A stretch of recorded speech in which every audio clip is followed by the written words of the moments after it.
Զանգեց ավելի շուտ, որ կարծես թե ներսում է այդ մասին ասել, որ Սրբազանը անհապաղ վիրահատության, Միքայել Սրբազանը անհապաղ վիրահատության կարիք ունի եւ ըստ իրեն ինչ-որ բյուրոկրատական քաշքշուկներ կա, որտեղ փաստաբանը դիմել է, որևէ բյուրոկրատական քաշքշուկ չկա եւ չի կարող լինել, եթե խոսքը վերաբերում է անձի առողջությանը, ընդհանրապես պետք է որ անձը դիմում ներկայացնի եւ այդ դիմումը կքննարկվի եւ կներկայացվի համապատասխան պատասխանը եւ կձեռնարկվեն այն միջոցները, որոնք պետք է ձեռնարկվեն առողջության պահպանման ուղղված։ Հաշվի առնելով Սա չէ, դիմումը այն դիմում, որ պետք է ներկայացվի, չի ներկայացվել եւ ես հանձնարարել եմ, որպեսզի եթե իր փաստաբանները տեղյակ չեն, թե ինչպես պետք է ներկայացվի համապատասխան դիմումը, մեր իրավաբանը այսօր կմոտենա տեղում իրեն եւ դիմումը կվերցնի եւ կներկայացնի ողակին համապատասխան առողջության Կներեք, բայց մենք ներողություն եմ խնդրում, ոչ, դա չի խնդիրը, խնդիրն այն է, սա գիտեք ինչին է նմանվում, երբ որ փաստաբանները, ոչ, սա նմանվում է այն իրավիճակին, երբ որ փաստաբանները արգելված էին մուտք արել քրեակատարական հիմնարկ, իրենց հետ տարել էին իր, որը իրականում արգելված չէ, բայց արել էին դա սահմանված կարգի խախտմամբ։ Հիմա մեր պետությունում, եթե գործում է օրենսդրություն, կա նաև սահմանված կարգ եւ հատկապես եթե հարաբերությունների մեջ փաստաբաններն են, շատ ոչ թե գովելի է, այլ պարտադիր է, որպեսզի փաստաբանները պահպանեն սահմանված կարգը եւ խոսքը դրա մասն է եւ եթե խնդիր ունեն սահմանված կարգի պահպանման, մենք իրենց իհարկե կուղղորդենք եւ միշտ պատրաստ ենք։ Չի կարող առաջացնել խնդիր, որովհետեւ մենք խոսքը գնում ենք մարդու առողջության բացարձակ որևէ խնդիր վերաբերյալ եւ յուրաքանչյուր րոպե նրան տեսակցողներն են ներողություն ավարտեմ ահազանգում ծայրահեղը եւ անհապաղ վիրահատության խնդիր ունի։ Եվ վերջո այստեղ արտարդատություն իրականացնող մարմինը, գլխավոր դատախազությունը ունեն բացարձակ, լիազորություն որոշակի առումով միջամտելու։ Որևէ ծայրահեղ առողջական խնդիր այս պահին արկա չէ, հատկապես արձանագրված, ոչ, ես խոսում եմ փաստերի մասին։ Ես այն մարդն եմ, ով գիտի, պետք է իմանա այն ամենը, ինչ կապված է այդ ոլորտի եւ այնտեղ պահող անձանց հետ։ Գուցե չի հայտնի եւ տեսեք, որպես նախարար ձեզ դե չեք լսում, իմ պատասխանը հետեւյալն է։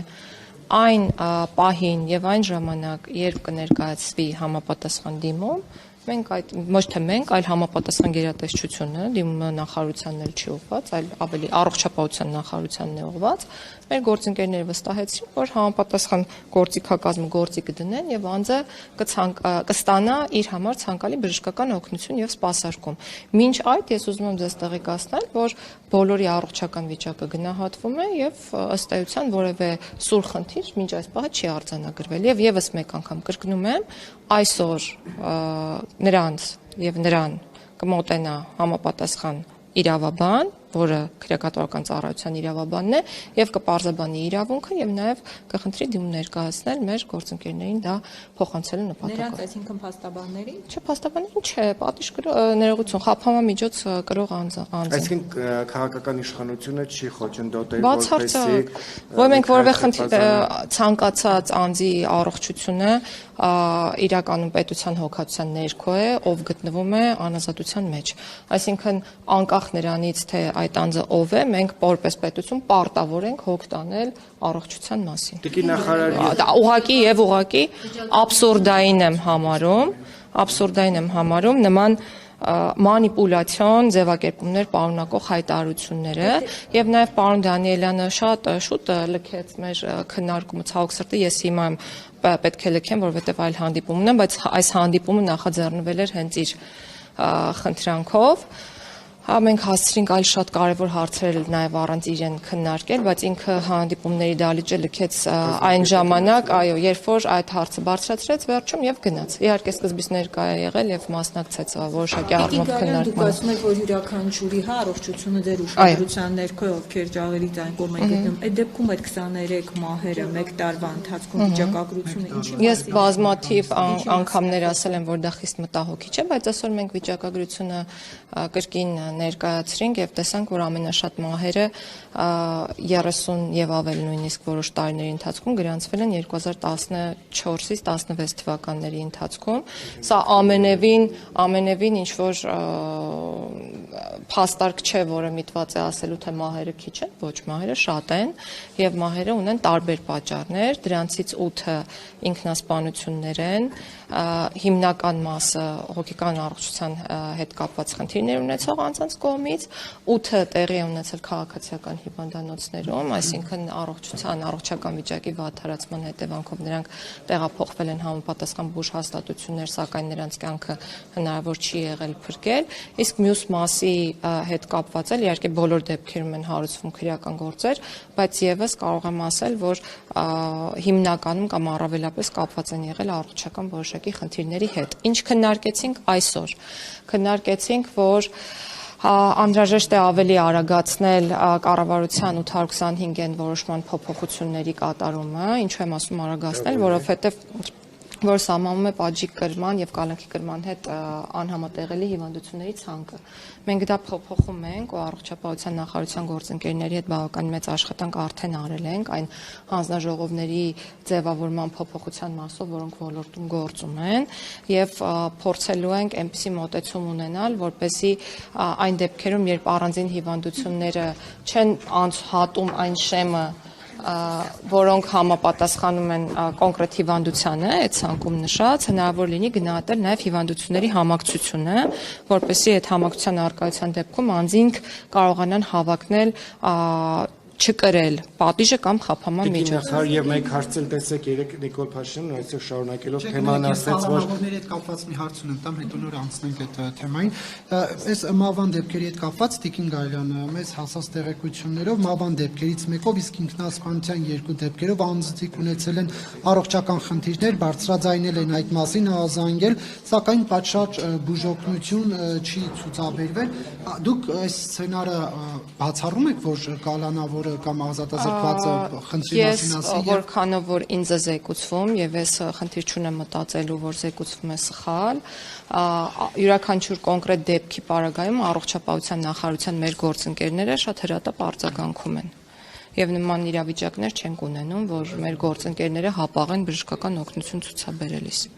Մենք այդտեղ 2 գերատեսչությամբ ենք հսկողությունը իրականացնում եւ շատ լավ համագործակցություն ունենք արագ արձագանքի ձևավորման համատեքստում ու այդպես էլ աշխատում ենք։ Տիկին եւ Նիկոլ Փաշինյանը 3 Գյումրիից վերադառնալուց հետո գրառում էր արել, որ քանի որ 301 թվականին հայրաքելական եկեղեցին ստեղծվել է պետության կողմից, կա օրինակ իր կողմից կա գաղափար, որ 10-ից 55 բոլոր կարդացել եք վստահաբար գրառումը, այսօր էլ ասում էր, որ դրոշ պետք է տեղադրվի։ Սա արդյոք սահմանադրությանը հակասող չէ, սա արդյոք խնդրահարույց չէ։ Եթե տեսեք դուք միշտ հարցերը տալիս եք 2 տարբեր ձևակերպումներով, մեկը արդյոք եկեղեցին պետության մաս չի եւ սահմանադրությունում, քանի որ նշված է արդյոք եկեղեցականների գործերին միջամտելը չի նշանակում սահմանադրական կարգի տապալում, դա հասկացանք, որ ոչ, արդեն Հիմա հարցի երկրորդ կողմից եք տալիս, ասում եք արդյոք դրոշ տեղադրելը իսկ ինչ որ մեկը հերքում է, որ պետության կողմից է հիմնադրվել եկեղեցին ի վերջո եւ ճանաչվել որպես պետական կրոն։ Տեսեք, չէ, շեշտադրում, չէ, պետությունը որոշել է, երկու առաքյալների պետությունը որոշել է, որ պետական կրոն է։ Այո, բայց ոչ թե եկեղեցին։ Դե հա, եկեղեցին չի հիմնադրել պետությունը, բարձր։ Ես կարծում եմ նպատակը եւ գաղափարը մեր պետության, պետականության գիտակցման, պետության ամրության եւ միասնականության գիտակցման մեջ է։ Եվ յուրաքանչյուր կազմակերպությունում էլ, այդ թվում եւ կրոնական հատկապես եկեղեցում, քանի որ եկեղեցու դերը ընդգծված է սահմանադրությամբ,